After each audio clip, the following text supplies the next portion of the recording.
Bonjour à tous, ici votre sœur Geneviève Paul-Marie et je souhaite un excellent mois de juillet à tous ceux qui nous écoutent. N'oubliez pas de vous abonner à la chaîne, de partager le contenu si cela vous édifie et surtout de nous laisser en commentaire vos pensées et éventuellement les sujets sur lesquels vous aimeriez que nous partagions une méditation, une réflexion. Aujourd'hui, je voudrais parler de deux types de personnes qui sont formées dans le désert. Alors j'appelle le désert toute situation d'épreuve, toute situation de difficulté que nous sommes amenés à traverser, qu'elle soit courte, qu'elle soit longue, qu'elle soit très impactante, forte ou qu'elle soit simplement une situation plutôt légère, mais une difficulté qui nous marque. Un désert, quelque chose, une épreuve qu'on n'oubliera pas, qui fait partie en principe des situations qui nous forment. Oui, l'épreuve est censée nous former, est censée nous rendre plus forts, est censée nous rendre plus aptes devant d'autres situations. Toutes les difficultés que nous traversons, les épreuves que nous traversons sont censées nous donner une leçon de vie et donc nous rendre plus équipés. Cependant, toutes les personnes ne réagissent pas à l'épreuve de la même manière. Quelqu'un a dit que les épreuves dans notre vie ne sont pas là pour révéler la difficulté ou l'état des autres, des situations, des circonstances ou des personnes qui nous font vivre l'épreuve. L'épreuve est là pour nous révéler nous-mêmes, nous donner notre niveau de résistance, notre niveau de fragilité et donc nous permettre de pouvoir nous fixer et d'être de meilleures personnes face à d'autres situations. La Bible nous dira que les épreuves ne sont pas venues pour nous détruire, mais pour nous bâtir. C'est pourquoi la parole de Dieu nous dit que Dieu exerce nos mains au combat et nos doigts à la bataille, afin de nous rendre plus forts et plus résistants, afin de nous équiper pour notre parcours de vie. Cependant, toutes les personnes ne traversent pas l'épreuve, comme je viens de le dire, de la même manière. Rappelez-vous, dans le désert, nos ancêtres ont traversé l'épreuve du désert. Et dans cette épreuve, ils sont sortis, ils ont révélé de l'ingratitude, de l'impatience et beaucoup d'ignorance, de la rébellion envers Dieu et ne se sont souvenus d'aucune des manifestations de la puissance et de la fidélité de Dieu et nous savons ce que ça leur a coûté. En revanche, notre Seigneur Jésus-Christ, lorsqu'il a traversé le désert, nous a donné une leçon. Il nous a appris comment nous devrions traverser le désert et ce que le désert est censé créer dans notre vie. Il nous a montré qu'en entrant dans le désert, nous devons nous remplir du Saint-Esprit. Nous devons rester accrochés de manière inamovible à la parole de Dieu pour éviter les pièges de l'ennemi, afin de ressortir du désert revêtus de la puissance du Saint-Esprit et être capables de faire de plus grandes choses. Alors, malheureusement, ce n'est pas le cas pour tout le monde. Certaines personnes, lorsqu'elles traversent le désert, ressortent de là de façon transformée ou déformée. Plusieurs personnes vont entrer dans le désert et vont sortir de là transformées positivement.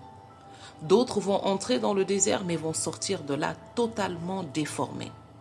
Alors, il y a ces deux types de personnes, ceux qui entrent dans le désert et qui en ressortent transformés positivement, et ceux qui entrent dans le désert et qui en ressortent déformés, malheureusement, pour elles-mêmes et pour les autres. La première catégorie de personnes qui entrent dans le désert et qui sortent transformées, ce sont ces personnes qui ont traversé l'épreuve, qui ont connu la difficulté émotionnelle, physique, mentale, spirituelle, et qui, au sortir de ce désert, vont tout faire pour que les autres ne traversent pas la même chose. Elles vont partager leur expérience, ainsi que le dit la parole de Dieu. Tu témoigneras de ce que tu as vu et entendu. Cette première catégorie de personnes transformées va partager ce qu'elles ont vu, entendu, ressenti. Elles vont partager le témoignage de Dieu, elles vont partager la fidélité de Dieu, elles vont partager certes les difficultés qu'elles ont traversées, mais surtout elles vont insister sur comment ne pas traverser ces difficultés à votre tour et comment Dieu a été fidèle pour elles. C'est par exemple une femme qui a traversé l'épreuve de la stérilité et qui va parler de ses souffrances, de la solitude, du regard, de la déception à chaque cycle menstruel et qui va soutenir des femmes qui traversent cette épreuve et qui va parler aux femmes qui ne sont pas encore sur cette lancée mais qui pourraient, on ne sait jamais, la traverser. Comment être fort et comment rester fidèle, croire à la puissance de Dieu qui peut secourir, qui fait toujours des miracles et qui va permettre à toutes les femmes d'être équipées, d'être remplies d'espérance et même si elles devaient traverser cette épreuve, d'être fortes jusqu'à traverser et sortir victorieuse de cette épreuve.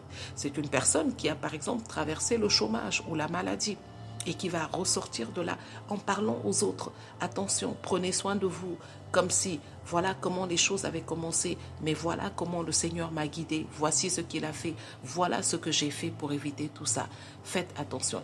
La personne va donner des enseignements, elle va donner des ressources, elle va donner un témoignage, elle va parler certes de ses souffrances, mais surtout va insister sur la capacité de Dieu à la sortir de là, l'exercice de l'obéissance, l'exercice de la soumission à la parole, l'exercice de la patience qui aura contribué à sortir de cette épreuve.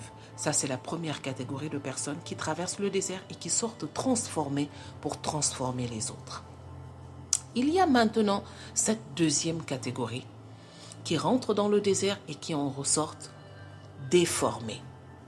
Déformées, je veux dire par déformées, traumatisées, blessées à un point que, voilà, tout ce qu'ils peuvent donner en fait, ce sont des choses déformées, ce sont des choses blessées.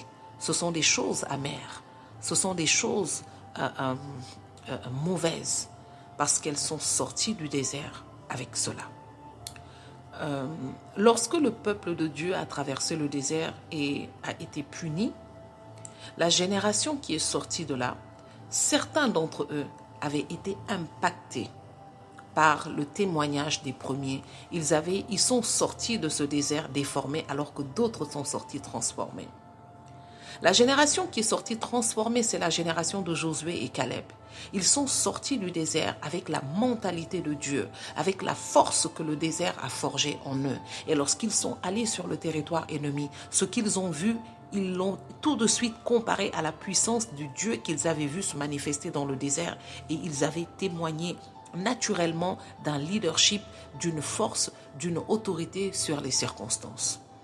La génération qui est sortie du désert déformée, c'est la génération qui est allée inspecter la terre promise et qui est revenue complètement abattue avec un mauvais rapport. Non seulement un mauvais rapport qu'ils se sont fait à eux, mais un mauvais rapport qu'ils ont fait aux autres en disant « n'essayez même pas, ce sont des géants, cette terre, on ne peut pas la conquérir en oubliant la promesse de Dieu. » Dans la vie de tous les jours, aujourd'hui encore, c'est la même chose. La première catégorie de personnes qui sortent transformées et qui transforment les autres, qui relèvent la foi, qui enseignent, qui forment, mais aussi qui bâtit l'espoir et la foi des autres, c'est la génération de Josué et Caleb. C'est la catégorie de Josué et Caleb. La deuxième catégorie qui sort du désert déformé, c'est la catégorie des autres Israélites dont on ne cite même pas le nom. Ce sont ces personnes qui sortent de l'épreuve et qui ne font que parler de leurs difficultés, un peu comme pour se vanter, pour dire comment je suis fort, voyez tout ce que j'ai traversé de mal, mais je suis là. Elles ne font aucun enseignement, elles n'apportent aucun espoir, au contraire, elles sèment de la peur, de la terreur et de l'anxiété. Et parfois une admiration malsaine des personnes qui les écoutent parce qu'on se dit, mon Dieu, cette personne a traversé toute cette épreuve et elle est là. Il n'y a aucun enseignement. Il n'y a aucune édification, il n'y a aucun encouragement et surtout, il n'y a pas de ressources pour permettre aux autres de ne pas faire la même erreur. Ce sont des personnes qui vont traverser des situations et qui vont parler de tout ce qu'elles ont vécu de mal sans jamais donner aux gens les moyens de ne pas vivre cela. Parce que ces personnes sont amères, ces personnes ont au fond d'elles un désir de vengeance inavoué.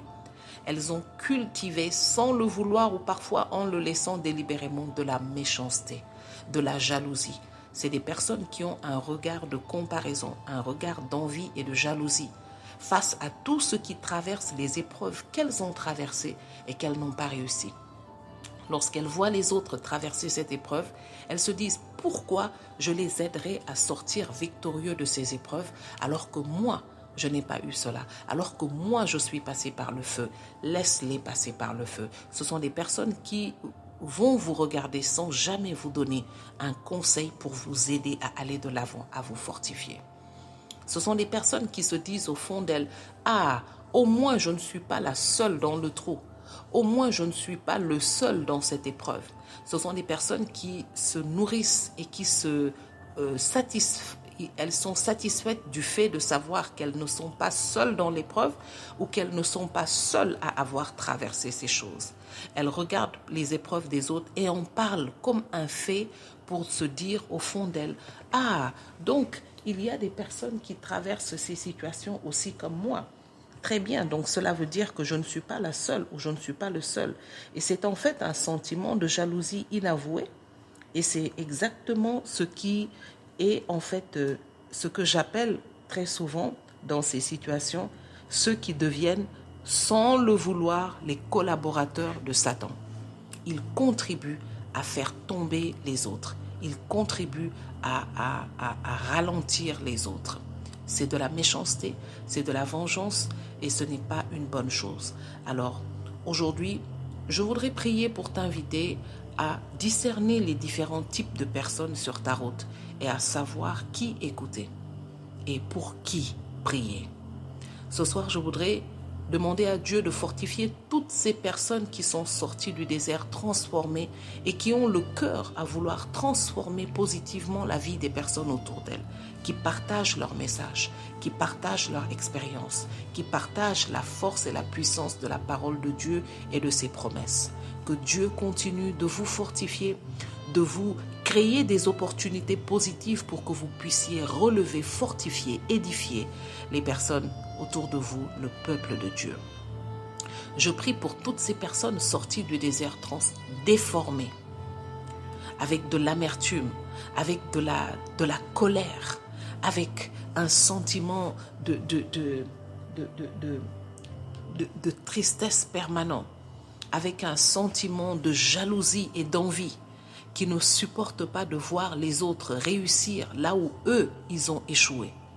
Je prie pour toutes ces personnes qui marchent constamment avec ce désir dans le cœur de voir les autres tomber dans les mêmes difficultés qu'elles, à souhaiter d'une manière inconsciente, tellement c'est devenu naturel dans leur procédé, à souhaiter d'une manière inconsciente aux autres de tomber dans les mêmes épreuves qu'elles ont tombées pour ne pas se sentir seules. Je prie pour que Dieu touche vos cœurs et les transforme pour la gloire de son nom. Je prie pour que Dieu fasse descendre dans votre cœur la lumière du Saint-Esprit qui vous poussera à prendre conscience de cet état de possession démoniaque, de cet état d'occupation démoniaque, de pensée malsaine, de projets démoniaques, de collaboration satanique, afin que vous en soyez délivrés. Je prie que le Seigneur remplisse ces personnes d'un esprit de repentance, parce que notre Dieu est bon, parce qu'il est fidèle et qu'il pardonne à tous ceux qui se repentent.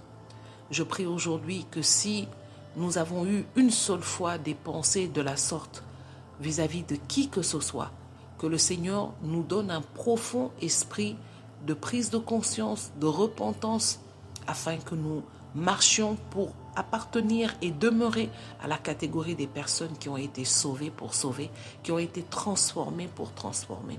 C'est ma prière aujourd'hui pour toi, au nom de Jésus-Christ de Nazareth.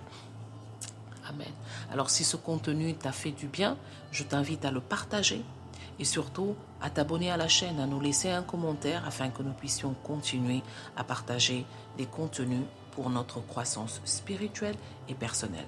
D'ici là, passez un excellent mois de juillet, que le Seigneur vous bénisse.